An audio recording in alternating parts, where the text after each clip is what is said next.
fazendo uma reclamaçãozinha básica sobre o atendimento de saúde aqui no bairro onde eu me criei. E é uma reclamação contundente mesmo. Eu já havia prometido, já em 2017, que não voltaria lá após ser mal atendido. Inclusive, eu estava decidido a ir na polícia prestar queixa-crime contra a unidade de saúde. E depois de uma longa conversa com a coordenadora da unidade, ela acabou me desestimulando de fazer a queixa, que eu me arrependo de não ter feito, né? Porque o atendimento depois dali foi ridiculamente debochante. E hoje eu fui lá de novo porque me ligaram na terça, avisando de que um exame que eu preciso muito está prestes a acontecer e eu teria que passar por uma entrevista com uma médica e aconteceu algo muito semelhante ao que aconteceu lá em 2017. É lamentável que esse tipo de funcionário público exista, porque assim, ó, o SUS é um trabalho de excelência.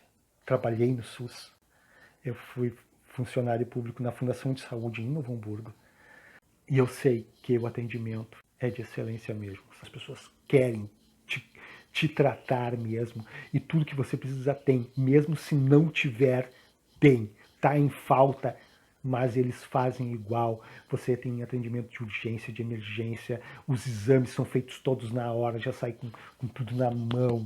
Se precisar de internação, você é internado. Se precisa de um tratamento intensivo, você vai para UTI. Tem cirurgia, tem um cirurgião de plantão lá e já fazem tudo. Cara, é um trabalho fora de série, sabe? Eu não conheço nenhum plano de saúde particular que faça isso, né? Para tanto que eu fiz uso de clínicas particulares, paguei por cada consulta, por cada procedimento, e assim, ó, não chega nem aos pés do profissionalismo, da dedicação e da rapidez, agilidade, como as coisas funcionam dentro do... Mas, infelizmente, tem pessoas que odeiam a sua vida, que odeiam o lugar que trabalham, odeiam... eu não quero trabalhar nesse bairro, mas vai lá e faz tudo para piorar a vida de quem chega lá, cara. Se eu já tô doente, já chego lá e sou maltratado, cara, só piora a minha situação, né, cara? Essa pessoa, ou peça para ser transferido para um outro lugar, cara, ou peça demissão. Não fica ali ocupando espaço. E tem gente que quer trabalhar, tem gente que quer mesmo fazer acontecer a coisa, que respeita o cidadão e respeita o dinheiro público empregado dentro do Sistema Único de Saúde. Que, como eu disse, é excelente, cara. Não existe no mundo um sistema de saúde tão eficiente quanto o SUS. Para vocês entenderem do que eu estou falando, eu vou ter que retroceder 30 anos. Eu sou uma das pessoas, das tantas milhares de pessoas que tem no Brasil, que tem hipersensibilidade a peróxido de hidrogênio. Eu fui descobrir isso aos 19 anos. Eu já estou com 52. E desde lá eu venho cuidando. Porque a vida por si só é dolorida, né? Te faz sofrer. Então, tudo que te causa dor, tudo que te faz mal, evite. Tente administrar de maneira que você não vai passar aquele sofrimento de novo. Aos 19, eu bati o rosto e quebrei um dente. E fiquei muito tempo sem tratar, não existia SUS. Precisava de qualquer atendimento, você tinha que pagar. Não tem dinheiro, pronto. Esse dente quebrado não tratado acabou afetando ali o canal e afetou o dente do lado dele, o irmãozinho dele, e que acabei perdendo. Com o tempo, eu descobri que na PUC, em Porto Alegre, você pode se voluntariar para servir de objeto de estudos e treino de odontologistas, de médicos, de, sei lá, de um monte de procedimento. E daí você não paga a consulta, o trabalho do estudante que está lá, sob supervisão de um professor, né? Você paga apenas o material utilizado naquele procedimento. E eu fui fazer o tratamento, fui fazer cirurgia para tirar o caco do dente que estava lá dentro, para poder botar uma prótese. E após a cirurgia, houve um procedimento que eu tinha que fazer, enquanto ainda tinha os pontos na boca, de fazer um bochecho de 3 por 1 com peróxido de hidrogênio. Peróxido de hidrogênio é água oxigenada, H2O2. Uma tampinha de água oxigenada e 3 de água normal, põe no copo, mistura, fecha a boca, faz o bochecho, gospe. E eu notei que quando eu fazia isso, eu tinha uma dor intensa na face, parecia que a cara ia cair, e dor na nuca. Com o tempo, acabou se sugerindo que isso era a sensibilidade ao peróxido de hidrogênio, que é uma coisa muito comum. Muitas pessoas têm isso, né? As pessoas não ficam botando na boca ele, né? Por exemplo, se eu fosse uma pessoa que tivesse a necessidade de ficar colorindo o cabelo, Quando fizesse coloração, eu seria uma daquelas que ia ter aquela irritabilidade toda, fica aqueles vergões na pele, aquela coceira toda, que parece que está queimando, quando se usa a tintura. Por quê? Porque aquela água oxigenada que a gente passa ali, isso ali é peróxido de hidrogênio. Isso é uma reação normal que pessoas normalmente sadias têm. Então, a partir dali, eu comecei a evitar esse produto. Acabei descobrindo outros mecanismos aonde esse produto está e fui evitando ele para ter uma vida normal. Eu comecei a notar que eu tinha esses mesmos sintomas para alguns alimentos que eu ingeria, por exemplo, laticínios. Foi quando eu descobri que as caixinhas longa-vida, a Tetra Pak, no momento que vai se embalar o produto para evitar qualquer contaminação, essa caixinha ela é lavada, ela passa por um tanque com peróxido de hidrogênio, que esteriliza toda qualquer bactéria e micro-organismo que tiver ali, e daí você coloca o alimento dentro. Mas ele não evapora, o peróxido de hidrogênio não evapora, ele continua na parede da caixinha e vai ficar no alimento, vai se diluir no alimento. E era quando eu tinha essa reação. Então as pessoas que acham que tem intolerância à lactose, não é, às vezes é porque está tomando leite de caixinha. Se tu tirar o leite da vaca, botar na canequinha tomar, não vai acontecer nada contigo.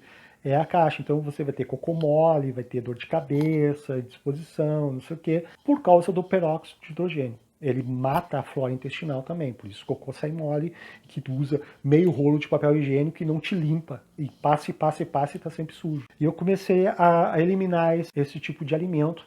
Eu descobri a relação, porque eu fui fazer uma consulta, me perguntaram se eu era hipertenso. Eu disse, cara, eu nunca fui. Pelo menos não lembro de um dia ter sido hipertenso. E que a minha pressão estava alta. Já estava lá uns 14 por alguma coisa. E aí me receitaram alguns medicamentos e eu comprei um esfigmomanômetro daquele que vai no pulso para fazer um acompanhamento.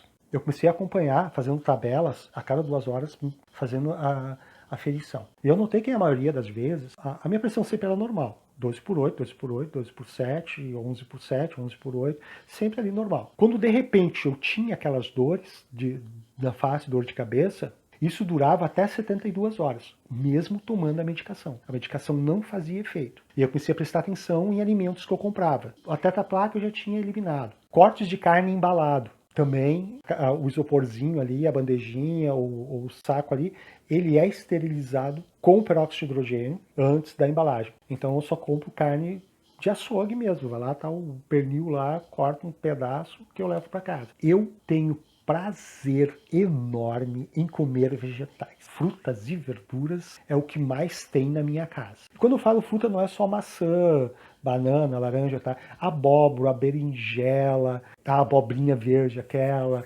pepino, tomates. Então, eu como muito isso. E daí que eu descobri, para evitar que se estrague essas frutas e verduras na gôndola lá no supermercado, eles borrifam uma solução com peróxido de hidrogênio em cima do vegetal. Como ele é um excelente bactericida, ele vai matar essas bactérias e micro-organismos que estão ali que vão causar a putrefação do vegetal e mantendo ele por mais tempo à disposição do cliente.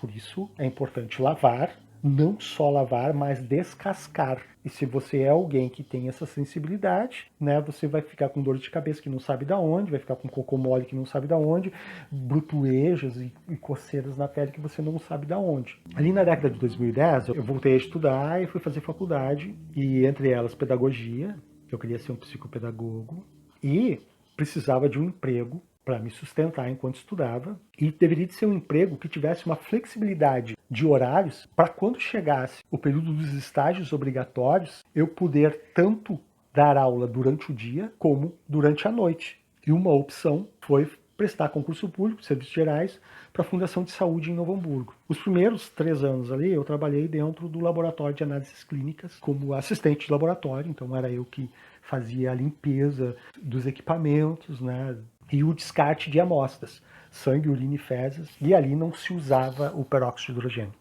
Ele é muito usado dentro em setores de saúde por esse poder bactericida que ele tem. A coordenadora era de um determinado grupo religioso e ela se esforçava para garantir vagas para pessoas vinculadas a esse grupo religioso. Só que eram pessoas um tanto preguiçosas. Elas tinham aquele contrato emergencial de 2 anos e nesse meio tempo elas teriam a oportunidade de prestar concurso público e ser efetivadas. Elas não eram incompetentes. Trabalhavam, conheci muitas delas, pessoas muito competentes, mas a maioria não passava nas provas, cara. Eu tinha uma colega muito querida lá, muito dedicada, que ela me contou que ela fez a prova no mesmo dia que eu fiz a minha. Eu tirei o 7º lugar naquele concurso público, das 40 vagas que existiam. Ela estava em 300, não sei quanto a posição dela. Ela sabia tudo como funcionava, todas as rotinas, todas as práticas, mas não estudou para a prova, cara. Estuda, era prova assim para primeiro grau. E aí, como se fazia? A coordenadora infernizava as nossas vidas para nos forçarem a pedir demissão e abrir vaga para o próximo. Esse era o esquema.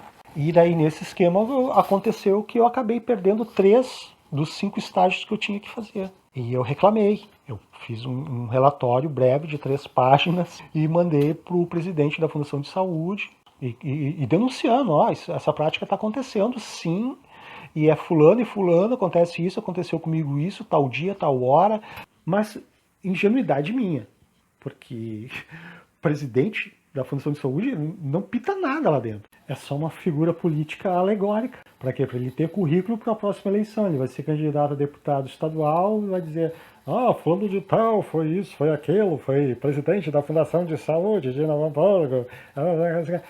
E quem gerencia mesmo é essa coordenação aí, esse pessoal que ali que faz a coisa funcionar mesmo. Rotineiramente, eu tinha que levar para a coordenadora assinar um documento fornecido pela Medicina do Trabalho com relação ao uso do peróxido de hidrogênio. Quando eu descobri que lá se usava esse produto, já no primeira semana ali procurei a Medicina do Trabalho e falei: olha, eu tenho hipersensibilidade, não é interessante eu me expor a esse produto, né? Podem me pôr em outro setor que não use. Me colocaram no laboratório de análises clínicas, porque muita gente tinha nojo de trabalhar ali por causa de fezes, urina, sangue. E não é sangue de gente sadia, né? Porque quem vai para o hospital e tem que ficar fazendo exames é porque alguma doença a pessoa está carregando.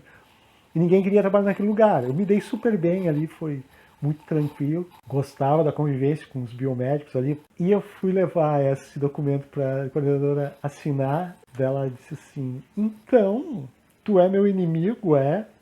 Porque ela leu todo o meu relatório, a minha denúncia. E daí ela olhou para aquele documento da Medicina do Trabalho restringindo o uso do peróxido de hidrogênio e disse: eu te peguei. E aí começou o inferno, né?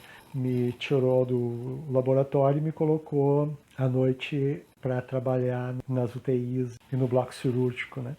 Que o bloco cirúrgico é o lugar onde obrigatoriamente se usa o peróxido de hidrogênio para evitar infecções hospitalares nas cirurgias após cada procedimento cirúrgico. O funcionário entra lá com 2, 3 baldes de solução de peróxido de hidrogênio e pega um rodo, um esfregão e lava teto, parede, todos os móveis, o piso, e fica respirando aquele vapor, peróxido de hidrogênio, durante todo o procedimento. E ali foi o meu inferno particular, e por mais que eu fazia protocolo pedindo, por favor, que não, né, não adiantava. Eu tive alguns aneurismas trabalhando, eu tinha convulsões, eu rolava no chão, eu até era atendido, era medicado, mas havia uma ordem expressa da coordenação com as moças da emergência de que eu poderia ser atendido, mas jamais deveriam registrar uma ficha de atendimento, que isso poderia ser usado como prova contra o hospital, né? Ali eu tinha todos os cuidados, eu usava máscara com carvão ativo,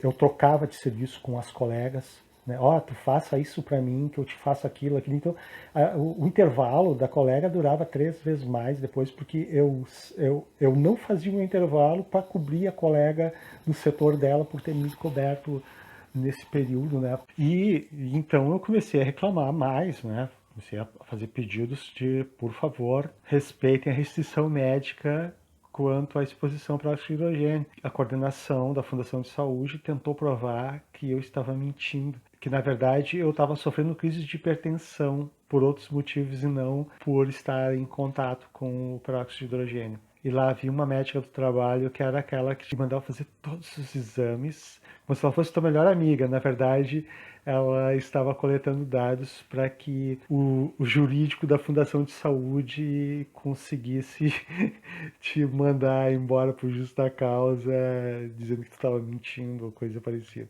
Enfim, eu fiz uma sequência de exames, né? Aquele aparelho que fica lá 24 horas, ecocardio, eco não sei o que lá das artérias, variados exames de sangue, né? Exames de tudo que é tipo, para provar que, na verdade, eu era hipertenso mesmo, né? Foi muito interessante, porque depois que todos os exames foram feitos, e a médica me parabenizou, inclusive, que ela pegou aquele monte de exame e disse: olha, seu Davi, se eu não lhe conhecesse pessoalmente, se eu não tivesse acesso ao cabeçalho dos exames que tem todas as informações sobre o paciente com idade, apenas olhando para o resultado dos exames, eu diria que trata-se de um homem de 19 anos. Na época eu tinha 45 anos de idade, né? Porque desde os 20 eu cuidei muito bem essa questão da alimentação. Até porque o contato mais frequente que eu tinha com o peróxido de hidrogênio era através da alimentação. Então, uma alimentação super regulada. Os exames comprovaram que não havia motivo nenhum fisiológico para que eu tivesse hipertensão.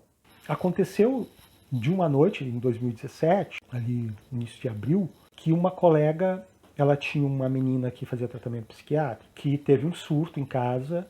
A menina foi encaminhada para uma UPA e exigiu a presença da mãe. Ó. E eu fui cobrir ela ali. Quando eu desci para fazer a rotina daquele setor, já estava ali parado o carro da colega, havia um balde com um produto dentro e havia um galão com outro produto de limpeza ali, que não era o peróxido de hidrogênio. Então eu olhei, deduzi que o que estava no balde era aquele produto com água, a solução já pronta, e eu fui para unidade amarela, para UTI amarela, fiz limpeza de todo o piso, estava sem máscara de carvão ativo, sem água. Né, porque não precisava, já comecei a passar mal ali mesmo e foi. Quando eu voltei naquela salinha que nós guardamos os equipamentos de limpeza ali, eu vi que ali estava o frasco original ali, era o Oxidium, né, peróxido de hidrogênio, e aquela noite foi terrível para mim. Convulsionei muito, tive crises ferrenhas de cãibra generalizada, é tão horrível a sensação, cara. As dores são tão fortes que dá vontade de vomitar, urinar, quer defecar, tu quer tudo e não tem nada para fazer. Tu pode ir no banheiro e não sai uma gota de urina, não sai nada. É só esse mal-estar horroroso. E por várias vezes durante a madrugada eu ia pro pátio e na primeira esquininha já rolava no chão ali, já ficava me contorcendo ali. Quando aliviado eu levantava, tirava o cisco, assim, as folhas da roupa, me sacudia e voltava pro trabalho. Foi uma noite horrível. 7 da manhã bati o ponto, fui pro ponto de ônibus, peguei um ônibus pra Estância Velha, cara, eu vou pro hospital, cara. Né? Porque muitas vezes eu fiz isso, né, de trabalhar o plantão à noite ali, passar mal, e daí de manhã ir para a emergência de Estância Velha, ficar ali até quase o fim da tarde em observação, volto para casa, não dava nem tempo às vezes de tomar banho, só pegava uma coisa para comer e ir direto pro trabalho, cara. E aí eu senti uma melhora pelo caminho, e entrando em Estância Velha, bem naquela curva forte que tem ali, a curva do Abacateiro, eu morava na rua Casimiro Moreira, a conhecida como Rangel, no número 340. E daí eu pensei, cara, eu tô um pouco melhor, eu vou ir até em casa pegar a roupa, porque eu sei que eu vou ficar internado. Não tem escapatória, é internação, é certo. Já começou as câimbras na baixada da lomba, daí que subia a outra lomba. Sobe a lomba com câimbras, e daí anda um pouco, respira, se acoca no meio fio. Fica ali, tá melhor, vai. Daí cheguei em casa, abri o portão, tá? Fiz um carinho no meu cachorro, e daí abri a casa, entrei, e daí eu uma crise forte de câimbra generalizada, assim, cara, fechei o olho. Dor, só sei que era dor. E dor, comecei a delirar naquela dor, cara. Eu sei que assim, ai, minha canela, daí que a pouco eu lembro, tenho essa consciência de lembrar assim, cara, canela, o que é uma canela? Qual é o formato que tem essa canela? Porque eu senti o meu corpo, eu não senti o meu corpo como o corpo aqui, o braço, a perna, como se ele fosse uma massa que ficasse pulsando de dor. Só isso que eu sentia. E daí quantas canelas tem uma pessoa? Uma, duas, 50, 10? Não sei. E fiquei ali, cara, eu não sei. E aquilo me parecia uma eternidade, parecia que nunca mais ia terminar e eu tava muito feliz que se eu morresse, cara. Daí pelo menos acabava a dor. E aí eu começou a aliviar, comecei a poder estender um braço, estender uma perna, né? E eu de olhos fechados, né? E cantarolando aquela música do Walter Franco, né? Tudo é uma questão de manter a mente quieta, a espinha ereta e o coração tranquilo. Tudo é uma questão de manter a mente quieta. E assim, ó, esse era o meu mantra durante esses anos ali, foi o meu mantra. E aí, depois abri o olho, pela luz do sol entrando em casa, a casa estava aberta, ainda era pela manhã. Eu pensei, cara, eu não vou ir até o ponto de ônibus, queria ter que descer ao lomba, subir o tão lá em cima na Presidente Vargas, pegar um ônibus para a estância. Eu pensei, eu vou chamar os bombeiros voluntários. E que eu peguei o telefone para fazer a chamada e aí me deu um desânimo. Eu pensei, não, eu vou chamar depois, vou chamar agora. E quem esperou, né? Foi quando eu olhei a data, já haviam passado 3 dias. Eu passei 3 dias em casa, 3 dias em casa, numa única crise de cãibra generalizada. Claro, ganhei uma suspensão ali, uma advertência por ter faltado sem avisar, né? Eu devia ter avisado antes, só a coordenação, tal dia eu não vou vir porque eu vou ter uma crise lá por causa do produto que vai me dar uma cãibra generalizada e eu vou ficar inconsciente em casa, né, delirando de dor, coisa assim. E aí eu resolvi, eu pensei, vou lá no postinho, vou pedir socorro, né, cara, embora sabendo que eu era muito mal tratado ali. Havia uma recusa em abrir ficha de atendimento para mim, porque eu era funcionário da saúde de Novo Hamburgo. Eu deveria ser atendido lá porque eu estaria tirando vaga de moradores do bairro.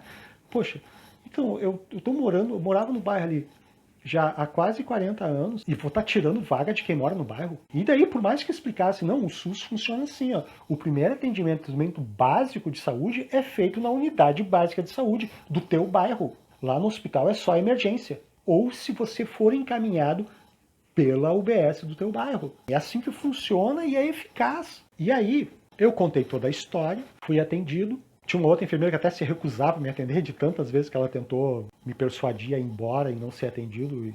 E eu firmava o pé que isso estava certo, que eu estava no direito de cidadão, que era assim que funcionava, que eu também era funcionário público, que eu sabia que funcionava assim, não tinha como ela dizer que não era. Eu já estava melhor, né? E antes de ser chamado para o acolhimento, havia ferido, a pressão estava 19/12.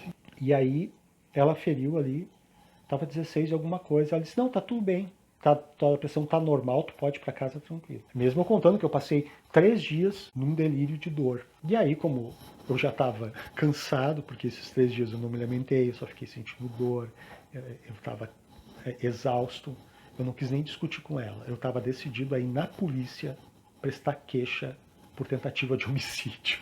E eu sempre gosto de avisar as pessoas, né? Eu nunca faço nada por impulso ou sem avisar antes.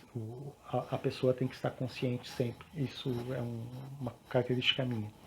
Eu aguardei a coordenadora da UBS, que estava em uma campanha de vacinação. Eu fui lá conversar com ela, contei o que estava acontecendo e disse que eu ia ir na polícia. Ia prestar uma queixa-crime contra a UBS por tentativa de homicídio.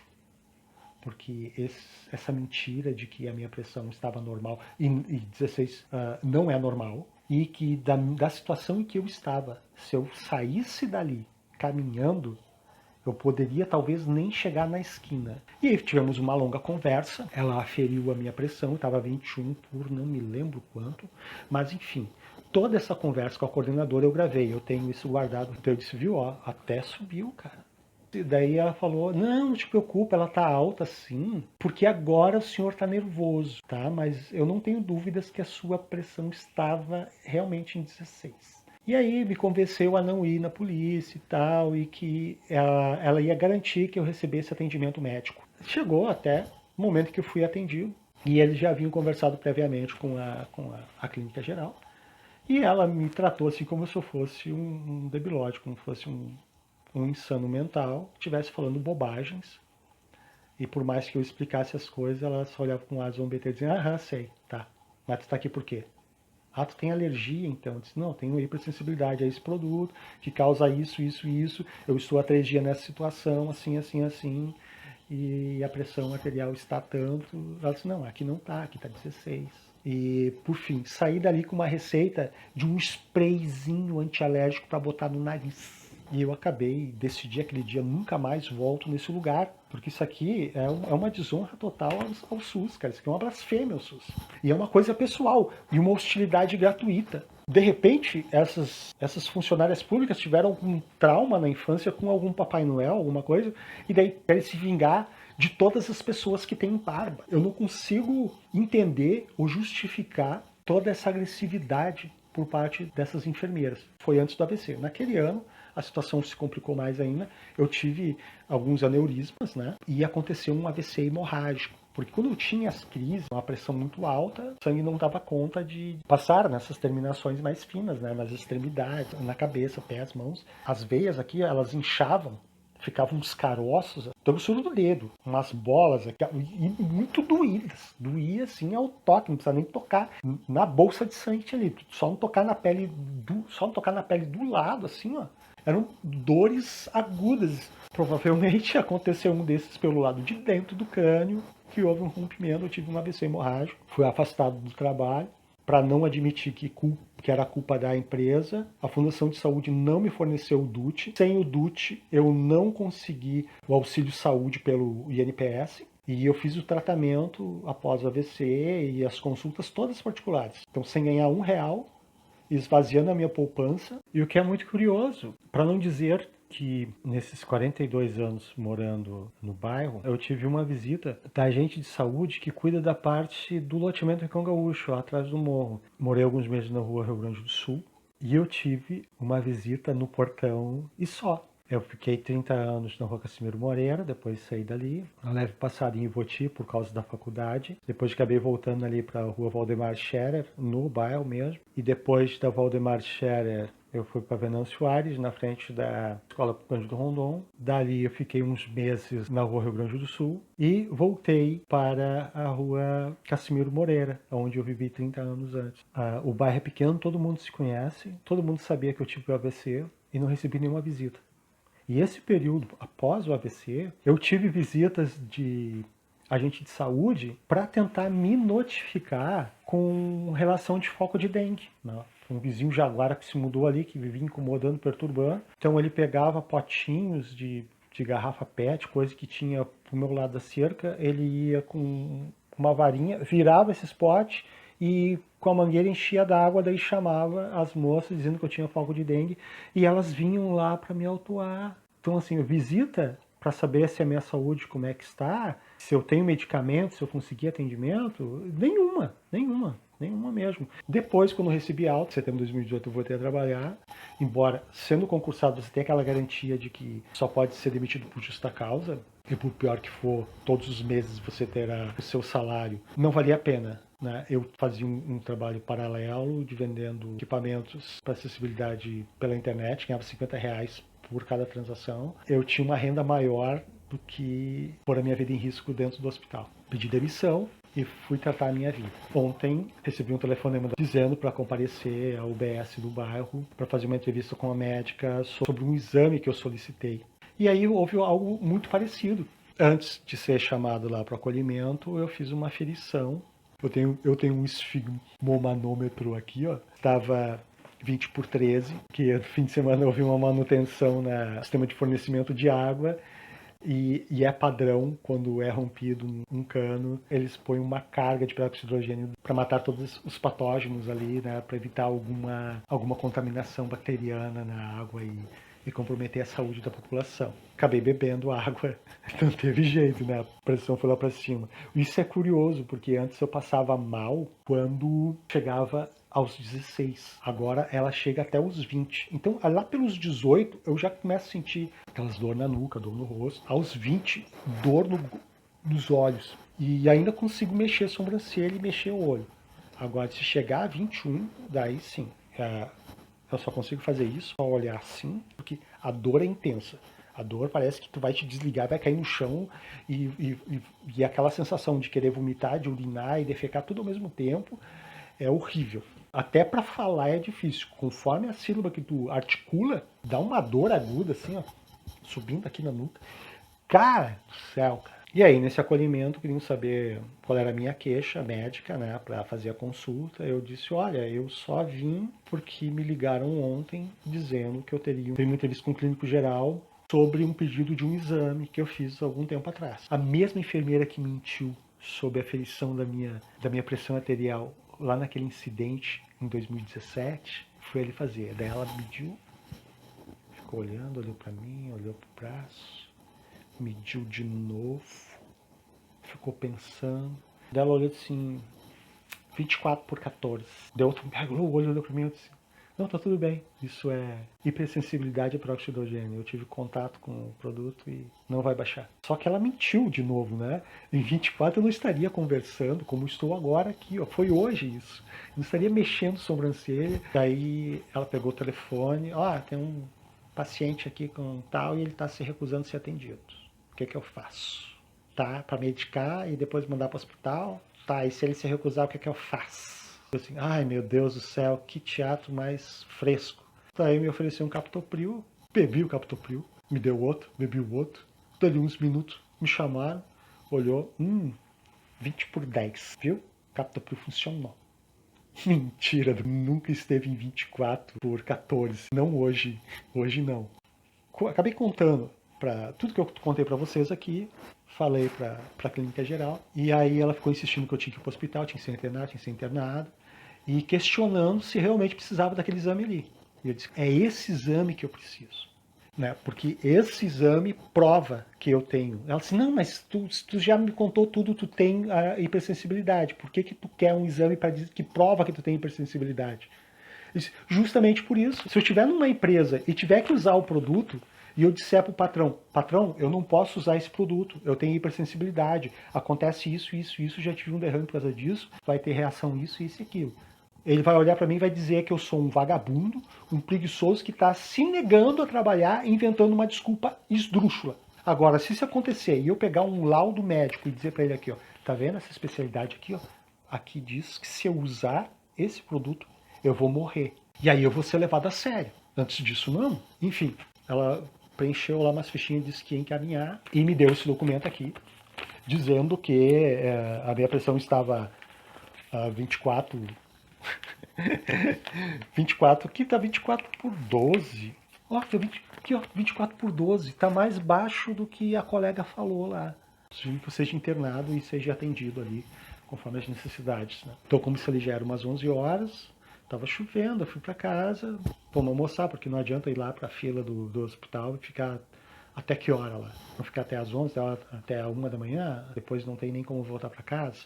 Fui para casa, almocei, deitei e acabei pegando no sono. Acordei agora de tarde, era 4 e pouco da tarde, e fiz uma aferição nova que estava 20/13, né, lá de manhã. Tá aí, ó, 20/12.